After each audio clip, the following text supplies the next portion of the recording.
അങ്ങനെ E20 petrol കാരണം എനിക്കും പണി ഒട്ടും മൈലേജ് കിട്ടാതായപ്പോൾ ഒന്ന് വർക്ക്ഷോപ്പിൽ കയറ്റിയതാ. അപ്പോഴാണ് മെക്കാനിക് ഈ ഭാഗം അഴിച്ചു കാണിച്ചത്. നമ്മുടെ E20 പെട്രോളിന്റെ ഉപയോഗം പഴയ വണ്ടികളിൽ ഇങ്ങനെ ബ്ലോക്ക് ഉണ്ടാക്കാൻ കാരണമാകും. ഇതിന്റെ സത്യം അറിയാനൊന്ന് ഗൂഗിൾ ചെയ്തതാ. എന്തുകൊണ്ടാണ് പ്രശ്നങ്ങൾ ഉണ്ടാകുന്നത്? 1. അഴുക്ക് അലിയിപ്പിക്കൽ ക്ലീനിംഗ് എഫക്ട്. എത്തനോൾ ഒരു മികച്ച ലായകമാണ്, സോൾവെന്റ്.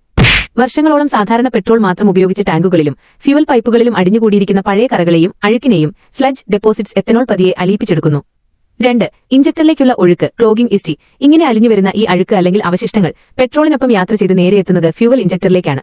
ഇഞ്ചക്ടറിന്റെ ദ്വാരങ്ങൾ വളരെ ചെറിയതായതുകൊണ്ട് ഈ അഴുക്ക് അവിടെ വന്ന് തടസ്സം സൃഷ്ടിക്കുന്നു. 3.